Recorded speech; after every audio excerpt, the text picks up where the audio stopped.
Next, does putting God we trust on city police cars cross the line between church and state? It's a debate they had tonight in Sulphur. Plus, do you have a passport? You could soon need one to fly anywhere. And could taking aspirin every day reduce your risk of some cancers? Why some doctors are rethinking what aspirin can do. 7 News Nightcast starts now. Now, in high definition, sponsored by Nissan of Lake Charles.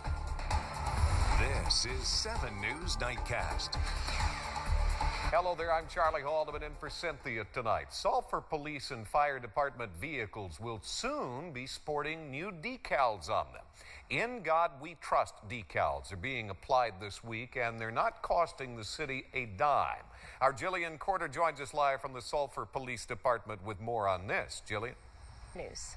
Also at the Sulphur City Council meeting this evening, the city saw it fitting to honor law enforcement on this statewide day of prayer.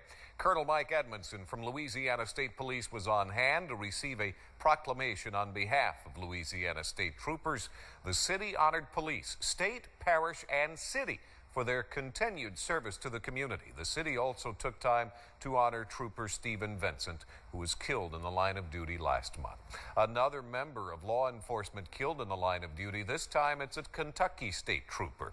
Authorities say Trooper Joseph Ponder was conducting a traffic stop last night when the driver fled. After a chase, the driver stopped his car abruptly, fired several shots into Ponder's cruiser.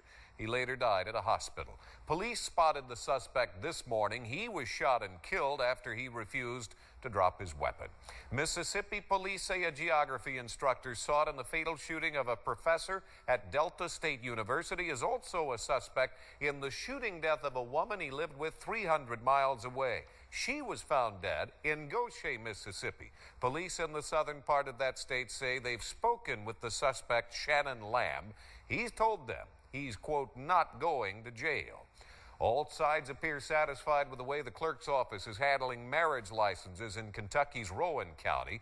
Clerk Kim Davis returned to work there today for the first time since she spent 5 days in jail for refusing to give licenses to same-sex couples. Today, a deputy clerk gave a same-sex couple one of those licenses which do not carry Davis's name.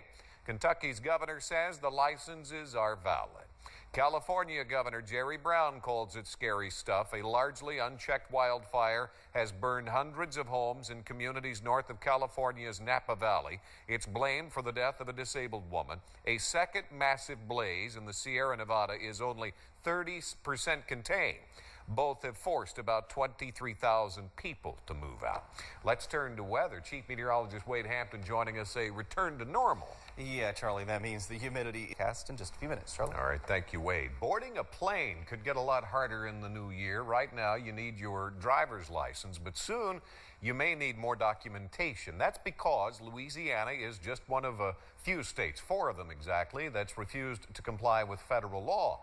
KPLC's Candy Rodriguez explains the possible impact on travelers. 7 News. The governor's office has announced that it will submit a waiver request. Well, they're not just looking for buried treasure. These wounded veterans, they're finding a new way to heal. And could taking aspirin every day reduce your risks of some cancers? Some doctors are rethinking what aspirin can do. Those stories as 7 News Nightcast continues. A group of local veterans wounded during active duty are finding new ways to cope with trauma from combat. KPLC's Liz Coe joins us now with details. Liz? 7 News. The 2015 primary election is October 24th. Candidates are campaigning for public office across Louisiana as well as here at home. KPLC's news segment ahead of Election Day gives every candidate in Southwest Louisiana the opportunity to speak to you in their own words. Chief Meteorologist Wade Hampton joining us now.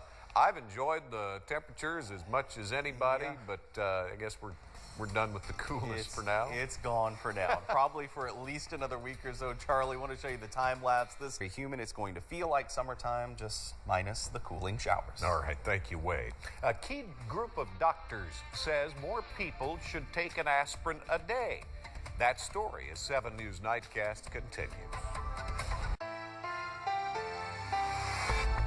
A group of medical experts that help shape how patients are treated in this country suggests middle-aged people may benefit from daily aspirin. Erica Edwards has the story. Along with heart disease, colon cancer was the only kind of cancer mentioned in today's recommendation.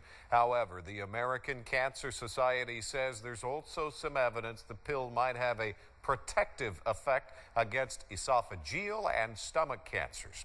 In sports, Mike Gaither in for Brady Raynard. McNeese and LSU have some tough games this upcoming They certainly weekend. do. LSU and McNeese get into the year. All right, thank you, Mike. Up next, Wade has your wake-up forecast, and an elephant believes he's king of the road. In this case, he is. The video on the other side of the break on 7 News Nightcast.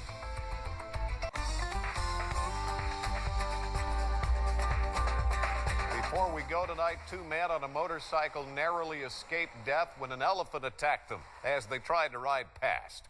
The wild elephant walked into the highway from a nearby forest. Some people waited for the animal to go back into the forest. 2 men on a motorcycle tried to ride past the animal. The elephant attacked the bikers when they approached it. Although the bikers escaped, the elephant trampled the bike. Minor injuries suffered by the bikers. Forest authorities rushed in to scare away the elephant back into the jungle. Not before some compelling video. Yeah.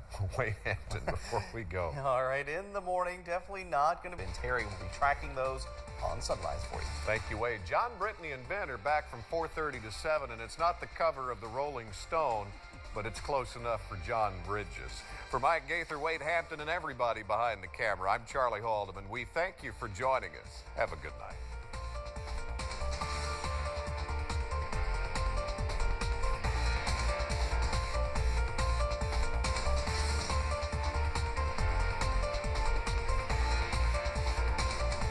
Now with the KPLC mobile app, you'll never be without KPLC 7 News from KPLC-TV.com. It's all in the palm of your hand. Sponsored by Christus St. Patrick Hospital, your partner in wellness.